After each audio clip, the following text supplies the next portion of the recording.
This is the Global News Update on Top Accolade News. Across the globe tonight, grief turns into politics, storm turns into survival, and leaders turn old roads upside down. From Trump's fury rally to Sweden's bold budget, from a Super Typhoon's fury to Arsenal's last-minute escape. These aren't just headlines, they are the turning points of our time.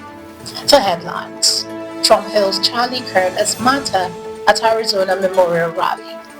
Israeli coalition splits over global recognition of Palestine. Syria's president breaks 57-year absence with UN General Assembly debut. Sweden unveils $8.5 billion pre-election budget boosts.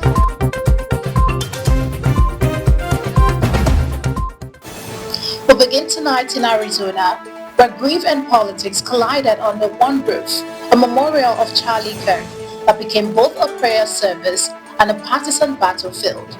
Nearly 100,000 mourners filled Arizona's State Farm Stadium on Sunday as President Donald Trump headlined a memorial for slain conservative activist Charlie Kirk, praising him as a great American hero and martyr whose activism shaped the youth wing of the MAGA movement. Kirk's wife Erica struck a different tone, offering forgiveness to the alleged killer and vowing to carry on her husband's work as the new CEO of Turning Point USA. The event marked by prayer, music, and political rhetoric underscored the deep partisan divides in America as Trump contrasted Erica's message of grace with his tone of hatred for political opponents. In depth, Kirk became a rallying cry, but the clash between forgiveness and vengeance revealed a nation still at war with itself. From the political storms in Arizona to the power struggles in Israel, another government is wrestling with fractured lines that could shape its future. Israeli Prime Minister Benjamin Netanyahu held an urgent meeting on Sunday, excluding far-right ministers, as divisions widened over how to respond to the UK, Canada, Australia and Portugal's recognition of Palestine, now backed by 153 UN states. While Netanyahu urges caution to limit diplomatic fallout, hardliners push an annexion of the West Bank and dismantling of the Palestinian Authority. Israel faces a moment where internal fractures may prove as destabilizing as external pressure. While Israel struggles to hold its coalition together under diplomatic pressure, Syria steps into a spotlight after 57 years of absence, seeking legitimacy once thought impossible. Syrian President Ahmed al-Sharaa, once a high-ranking al-Qaeda leader with a $10 million US bounty on his head, arrived in New York to attend the UN General Assembly, the first such appearance by a Syrian president in nearly 6 decades. This trip follows a diplomatic turnaround in May, when US President Donald Trump recognized his government during talks in Riyadh, paving the way for Washington to lift most sanctions on Damascus. Sharaa is now expected to deliver his first address at the 80th UN sessions, presenting himself as a leader of reconciliation and stability. From haunted militant to world statesman, Sharaa's path reveals how swiftly legitimacy can be remade on the global stage. The stage shifts from geopolitics to the economics of power as Sweden demonstrates stability of a different kind. Sweden's right-wing coalition announced an $8.5 billion 2026 budget featuring tax cuts, higher defense spending and support for schools, healthcare and low-income families, leveraging low debt levels that contrast sharply with Europe's strained economies. The finance minister said Sweden's world-class finances made expansion possible even as inflation lingers and growth stalls. In a continent weighed down by debt, Sweden is spending from a position of strength. You're watching the Global News Update on Top Accolade News. Do stay with us. Still to come.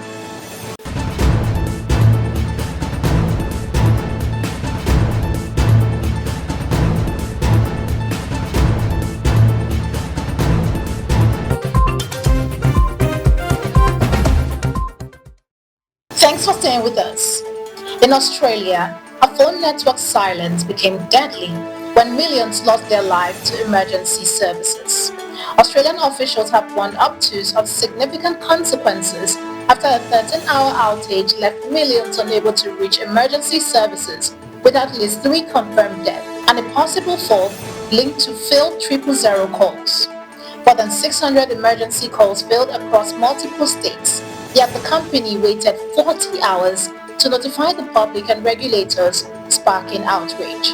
Communications Minister Anika Wells condemned the enormous failure, while regulators launched investigations into what they called a fundamental breach of responsibility.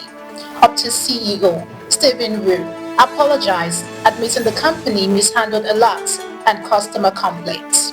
When Lifeline collapsed, excuses are not enough. Only accountability will do. If Australia's crisis showed how man-made failures can cost lives, the Philippines braces for a deadlier threat that no corporation can fix: the unrelenting force of nature. Super Typhoon Ragasa, with wind gusts of 230 km per hour, is set to slam into the Philippines' northern island on Monday, threatening catastrophic storm surges, landslides, and flooding beyond tracking towards southern China. Schools and offices across the nation, including Manila, have shut down, while evacuation extended to Taiwan and Hong Kong, where flights are already being cancelled. When seas rise and winds soar, preparation is survivor's only defense.